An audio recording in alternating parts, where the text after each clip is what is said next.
Thank you everyone for being here. I bet everyone now is planning to run to the beach and want this session to be done, but I will try my best to make it not boring as much as I can. So I'm Allam. I'm a PhD student under supervision of Dr. Mazdak. I'm from the Circularity team in Complexity Lab in Concordia University. So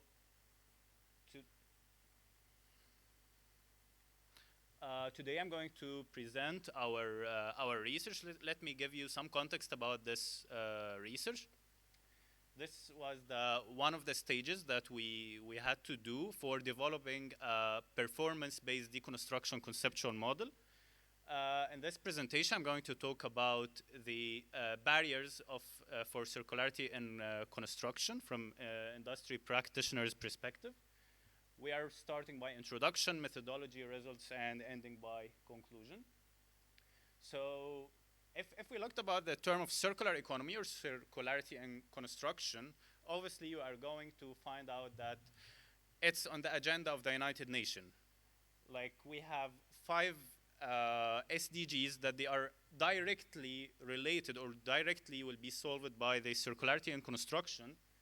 And also in the last conference of parties last year, I think in November, one of the key messages in the concept, one of the concept notes was, first, in the construction industry, we are contributing to the globe's waste by 33%, and 95% of these materials that we have, they are lost. So there is this magical solution, which is the deconstruction of the built environment. Okay, don't demolish your building, just deconstruct it and store it in the storage places and then send it back to the construction supply chain. And in Canada, for example, there is this report that says, okay, now in Canada, yearly we are producing 3.4 million tons of waste, but if we implemented deconstruction, the 3.4 million tons will be 0.9 million tons. Okay, so what's the issue? We have the deconstruction, this magical solution. We can implement it, and then we are all good. So, but the first question is deconstruction, is this cutting-edge technology, or this is a state-of-the-art approach, or something? Honestly, no. In the 1960s, we have this deconstruction project that happened in Egypt. They deconstructed the Abu Simbel temple, and they relocated or reconstructed, not reconstruction, relocated to avoid the flood of the Nile River. So why deconstruction is still in its infancy stage? And here where my research comes in. So we wanted to review or understand the industry practitioners' perspectives about the barriers, because it's not a recent term, the deconstruction. So the methodology is, we collected articles in the last 3 years, and then we were focusing on empirical research only to get the industry practitioners' perspectives, and then we identified the barriers, and then we implemented some quantitative research on the barriers that we identified. So this is a sample of the barriers that we identified from practitioners from Europe, North America, and Asia. And I came from a planning background, so I cannot think or work when it's all over the place. For example, we need to develop WBSs, then activities to be able to work. So that's why we implemented some quantitative methods to analyze these barriers and understanding them. So first we applied co-occurrence network analysis to understand, okay, what is the main difference between barriers in Europe, barriers in North America, barriers in Asia?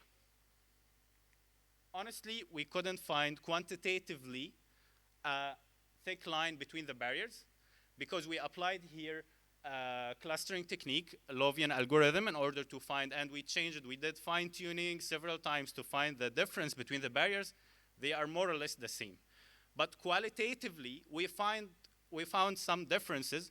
For example, in Europe, they were mentioning that the storage places for components, it's an issue. But in North America, they didn't mention this.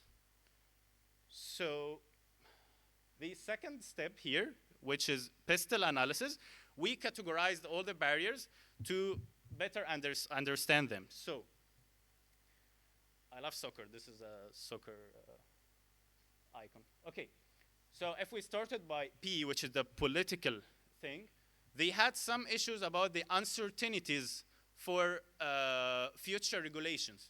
Like if you're telling me I would design this building for deconstruction, I'm not sure, like 50 years from now or 100 years from now, the material or the component in this building will be still legally able to be used. And also the contradiction between the regulations.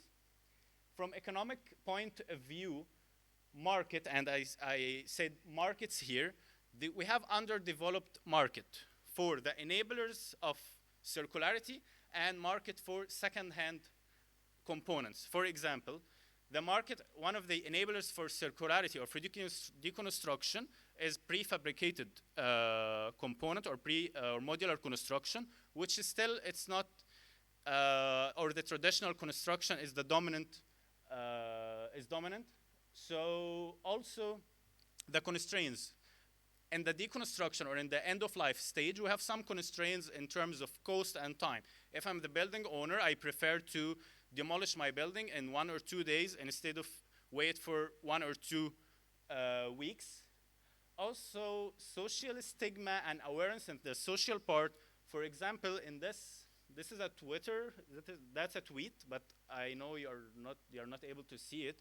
They were saying here that if the second-hand material, second-hand component will not look good, I don't want it, which is one of the main issue for accepting the second-hand material. Also, the social stigma, maybe it looks good, it has better quality, but still, I cannot use the second-hand material in my design.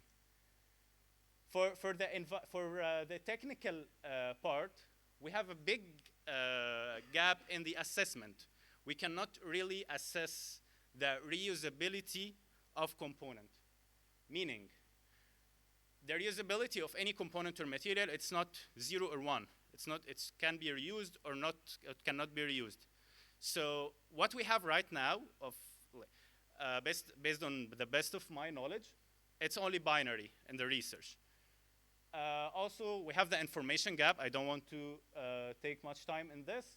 For the legal part, is the certification and recertification of the component and the risk sharing. Who's going to, we have unbalanced risk sharing. Like, okay, if I'm the deconstruction contractor, I'm going to deconstruct the whole building, but then who is going to store the component? Who's going to sell the component back again in the market? And finally, sustainability trade-off. If I want to, for example, design a building for deconstruction, to make the building being able to be deconstructed, maybe I will affect the durability of the components. So we have some contradictions and trade-off between the sustainability pillars. So we need to stop trying to play baseball with a soccer ball. We need to really start to do actions.